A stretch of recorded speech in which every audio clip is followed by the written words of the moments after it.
My brother got me kicked out of the house so he could use my room as a game room, and now, years later, after discovering that I bought my own house, my parents are demanding that I give it to him. When I was younger, I lived with my mom, my stepdad, and my younger half-brother. My brother was always their favorite because my mom hated seeing me as I reminded her of my dad, whom she had cheated on, and for some reason she blamed me for it. I was often ignored and left out. For years, I tried to ignore this and get by, but the situation became unbearable when I was about 14 years old. My brother was spoiled and always got what he wanted. He was really into video games, and over time, he started complaining that the house didn't have enough space for him to have his own game room, something he had seen somewhere and now wanted. My parents then started hinting that I should leave the house so my brother could use my room as his game room. At first, I thought they were joking since they often told me to leave the house and that my presence there was useless. But then I realized they were serious. They began pressuring me to leave, saying that I was practically an adult and it was time to move on. I told them that I wasn't even old enough to have a job yet, had nowhere to go, and was far from being an adult. But as time passed, they decided it was time for me to go. And one day I came home from school to find all my belongings thrown on the sidewalk. It was incredibly tough. I had to go from shelter to shelter until an angel appeared and adopted me. She was a police officer who lived near the shelter where I stayed the most, and we got to know each other. A few months later, she took me to live with her and eventually adopted me. Honestly, if it weren't for her, I don't know how I would have managed to move forward. Years went by and I did my best to move on. I worked hard, studied, and saved enough money to buy my own house with my own business. I couldn't have done it without my adoptive mother for sure, as she financed my education and helped me pay to start my business.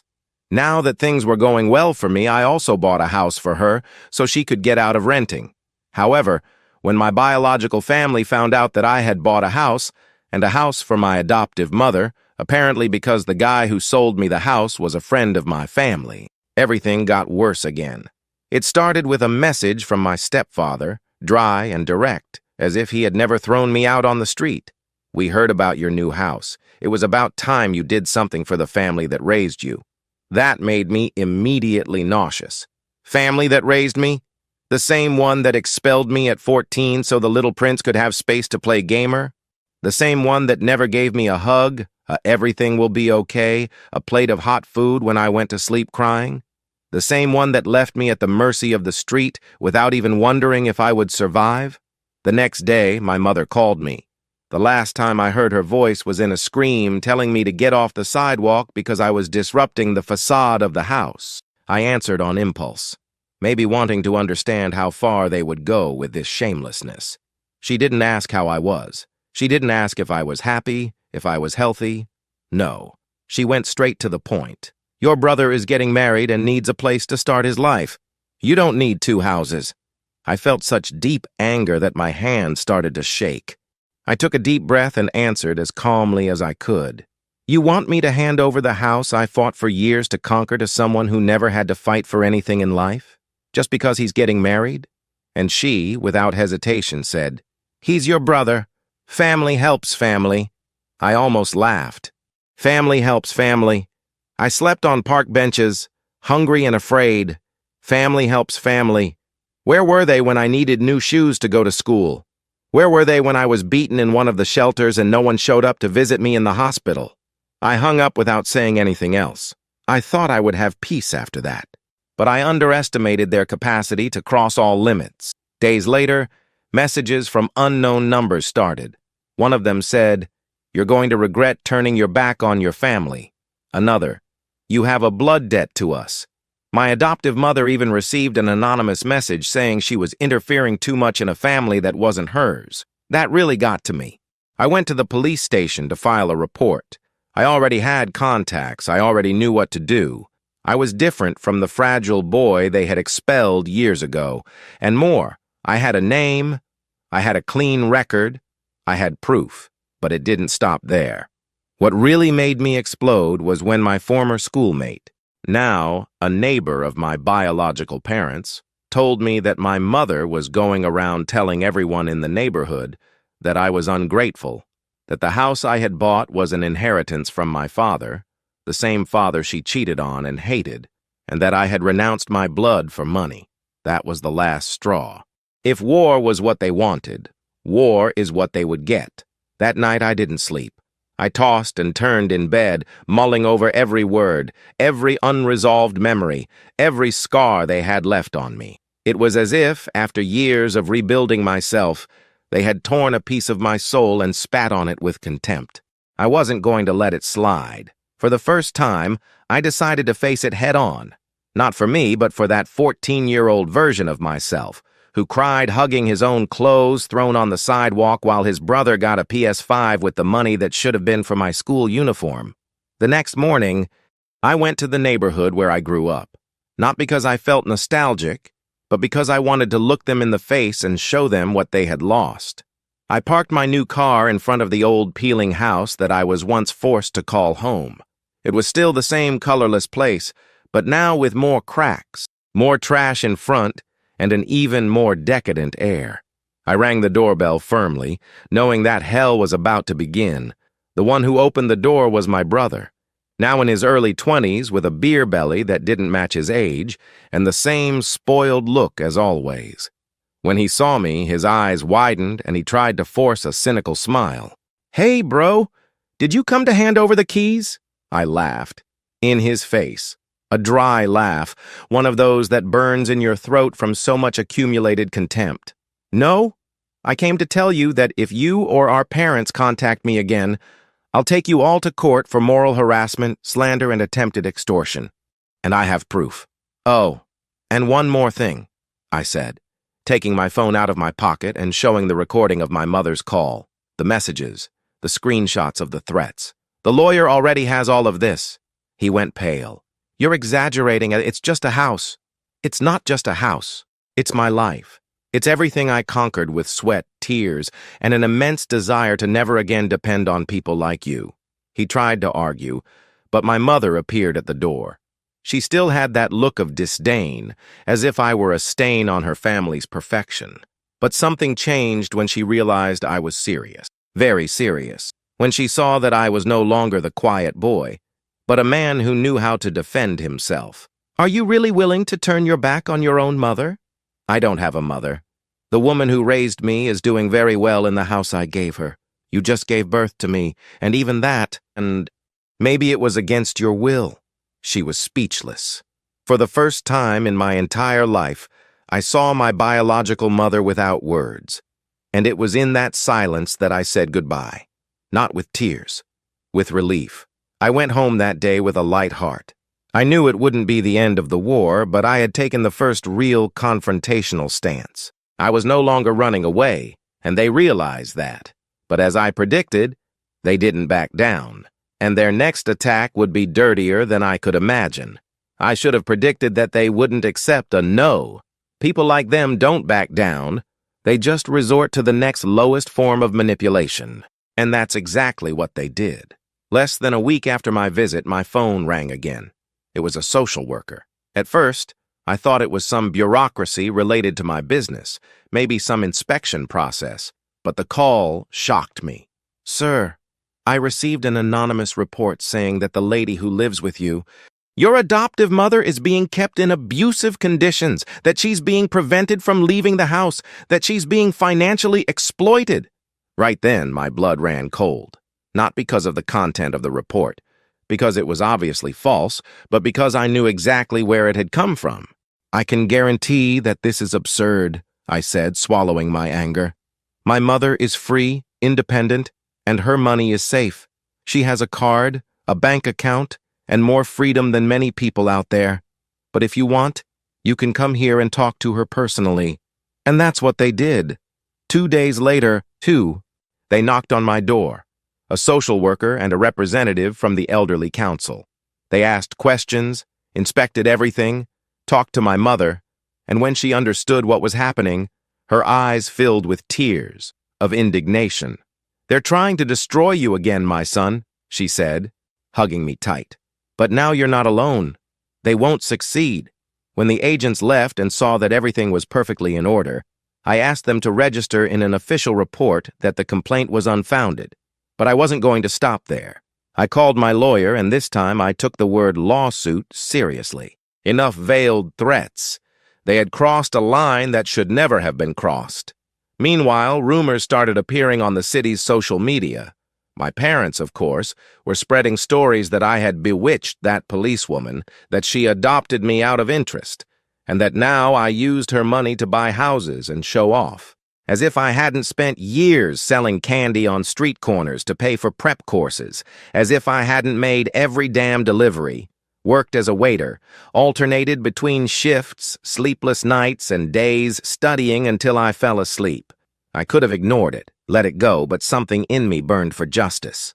So I contacted a local journalist, a college friend, and told him my whole story, from abandonment to adoption to struggle to victory. He was shocked. I asked him not to mention names, just tell the story of a boy rejected by his family who rebuilt his own life with the help of a woman who loved him without any obligation. The article came out 2 days later with the headline, "The Boy Who Was Thrown Away and Built an Empire with Love and Resilience." That was the trigger. My phone exploded with messages. People I had never seen sent me support. People commented, "I knew you at school. They really treated you like trash." Others said, "This woman is a hero, and you're an example." And of course, my parents saw it too, and they couldn't stand it. My mother called me again, crying, but not from regret, from anger. "How could you expose our family like this?" I didn't expose anyone. I just told the truth. The shame isn't mine. And I hung up. That day was the first I slept with my soul at peace. But their game wasn't over yet, and the next move would be even dirtier. I thought that after the article they would back down. I thought that maybe, faced with public opinion, they would be ashamed to continue digging their own grave. But I underestimated the type of people who feed on poison. When they lost the narrative, they also lost any mask that remained. And what they did next showed me that they no longer just wanted the house, they wanted to destroy me. It started with a court summons, a lawsuit filed against me. Reason? Improper appropriation of family inheritance. Yes, you read that right, too. My biological parents claimed that the house I bought, with my own work, in my name, with the deed registered and paid off, had been bought with money that, according to them, came from a supposed inheritance from my biological father. That same father who died without leaving even an old watch, and whom my mother cheated on and detested. They were claiming that I had appropriated something that belonged to the family clan, as if I had ever been part of a clan. And to complete the delusion, they attached distorted conversations, truncated messages, and even a witness to the lawsuit. The gossipy neighbor who swore he heard my adoptive mother say that the house had been a gift from a relative. I laughed. Really? Because it was so absurd it bordered on comical. But my lawyer didn't find it funny. He explained to me that even though it was a case without legal basis, the lawsuit could hinder me, block transactions, damage my name in the market, create friction with clients. And more, they were trying to use justice as a weapon of revenge. That's when I understood. This wasn't just about a house. It was personal. They couldn't stand seeing me win. They couldn't stand the fact that, despite everything they did, I had succeeded, that the plan to erase me had failed, and that the boy they kicked to the street had become someone who could tell his own story and be heard. But I wasn't going to back down. I started preparing. I organized all the documents, all the receipts, contracts, construction photos, bank transfers. I asked my adoptive mother to give a written statement, and she did it with tears in her eyes. She reported everything, from the day she found me at the shelter to the moment she signed my adoption, including the nights she took me to the hospital with anxiety attacks because of the trauma from rejection. And while we were preparing to respond legally, something unexpected happened. I received a message from my brother's wife, or rather, from his fiancée. A huge message. She said she was reconsidering the marriage, that she never knew the complete story, that she had believed the family's versions because, in her words, no one would invent something so horrible against their own son. But after she read the article and saw the screenshots that leaked in the comments, She started putting the pieces together. She told me that my brother was aggressive, controlling, that he lived with fits of rage, and that now, with the wedding approaching, he was becoming someone she barely recognized. And then, she dropped the bomb. "I just wanted to apologize to you and thank you. If it weren't for your story, maybe I would be about to make the worst mistake of my life." I responded respectfully, wishing her strength, making it clear that I held no grudge against her. The fault wasn't hers. It was from those who always thought they could manipulate everything and everyone without consequences. And there I realized something. The most powerful revenge wasn't destroying. It was living so well that their existence seemed insignificant. But the story still wasn't over. They still had one more blow saved up, and it would be the dirtiest of all. I thought I had already seen everything coming from them, but the final blow was so dirty, so low, that for a moment I felt like that 14-year-old boy again, standing on the sidewalk with a torn backpack, trying to understand how someone can be so cruel to their own blood. The lawsuit hearing was approaching. My lawyer was confident. We had all the necessary documents, irrefutable proof, and the judge had already requested an audit of the accounts and properties involved. Everything pointed to them being officially unmasked, with a stamp and everything. And that's when they decided to play dirty one last time. On the eve of the hearing, my adoptive mother had an accident, a hit and run, at her front door, in broad daylight. And the driver? An acquaintance of the biological family, a guy who used to frequent my mother's parties when I still lived with them. He claimed that she ran in front of the car suddenly, but witnesses said otherwise. They said he saw her crossing, accelerated, and only braked after hitting her. My mother broke her leg, had scrapes, but thank God wasn't in mortal danger. Even so, the psychological impact was devastating. She cried, saying it was her fault, that they were trying to hurt her because they could no longer reach me, and that destroyed me. I stayed by her hospital bed for hours, looking at the woman who saved me from the gutter, now lying there, hurt because of me, or rather, because of them. And I swore right there that this was going to have an end, a real end. The next day, I went to the hearing with my soul on fire. I entered the room with a calm face, but inside, every cell in my body wanted to scream. My parents were there. My brother, too, in formal clothes, pretending to be victims of an ungrateful son. The same performance as always. But this time, it wasn't going to work. My lawyer started presenting the documents, bank reports, testimonies. The judge seemed attentive, professional, but her expression changed with each piece of evidence until it was my turn to speak, and I spoke. For 30 minutes, I told everything. From the ignored childhood to the suitcases on the sidewalk, from the shelters to the nights on the street to the reunion with life thanks to the woman they were trying to destroy now. When I finished, no one was breathing. My parents were pale. My brother lowered his eyes. The judge then asked for silence and said a phrase that still echoes in my mind. "This court does not exist to validate emotional blackmail, nor to reward parents who abandon their children. Case dismissed with prejudice to the plaintiffs. And furthermore, given the evidence presented, I recommend to the prosecutor's office the opening of an investigation for false accusation, false testimony, and attempted fraud. I won. But more than that, they lost. Lost in front of everyone. Lost control. Lost the narrative. Lost their moral standing, if they ever had any.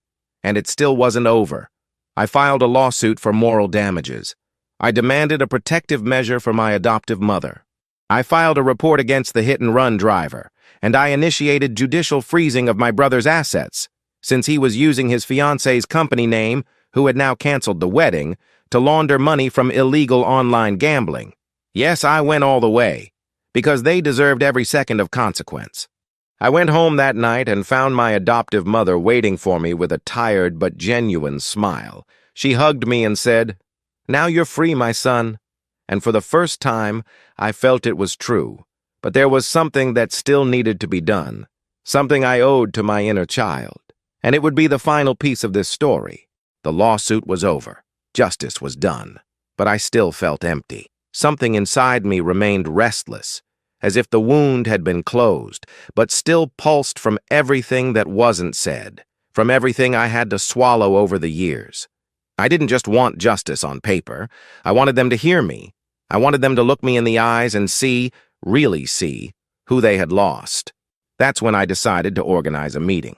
Not to rebuild bonds, that would never be possible again, but to end the story my way. I sent a direct message to the family group, that same group they removed me from when I was expelled, and wrote, "You have 15 minutes of my time, tomorrow, at noon. If you want to hear what you're afraid to face, show up." The next day, in the event hall of my adoptive mother's house, the house I bought for her with pride, I prepared 2 chairs and a recorder, one for me, another for whoever had the courage to come. I didn't expect them to come, but they came. My mother, my stepfather, and my brother, with his usual cowardly look, now without a fiancé, without money, and according to what I heard, about to be evicted. They sat as if they were victims. They murmured, "We're here to talk," but I didn't let them start with their narrative. I took the recorder's microphone, pressed rec, and spoke. "I want this conversation to be recorded, not for justice, nor for social media, but for myself, to never forget who I was, who you tried to erase, and who I became despite you." My mother tried to interrupt, saying she was sick, that everyone makes mistakes. But I stopped her with a gesture. "Mistakes? A mistake is forgetting a birthday. A mistake is yelling in the middle of a fight. What you did was abandonment. It was premeditated cruelty. You threw a child out on the street. A child, to satisfy the whims of a spoiled boy." My stepfather snorted, saying I was always ungrateful, that they had their problems. "And do you think I didn't have mine? I slept on cold floors. I was kicked from shelter to shelter. I grew up learning to swallow pain, while you were feeding the ego of a kid who never had to work, who today lives trying to extort the only person who managed to win alone. You didn't raise a son. You raised a parasite." My brother remained silent. For the first time, perhaps, understanding that his image was no longer protected by the cloak of my mother's lies. The mask had fallen. "I don't hate you," I continued, facing each of them, "because hating would still require that you meant something to me. And today, you don't. What moves me now is gratitude. Gratitude for having expelled me. Because without that, I would never have met my real mother. I would never have found my strength. And I would never have learned that family isn't blood. Family is who lifts you up when everyone turns their backs." I stood up, pressed stop on the recorder, and finished. "Now yes, I'm free." They said nothing. They couldn't. And I left, without looking back. Months later, I received a notification that my biological mother had applied for social assistance. The damages lawsuit continued, and their lives crumbled. But I felt no pleasure in that. I felt peace, because now I knew who I was.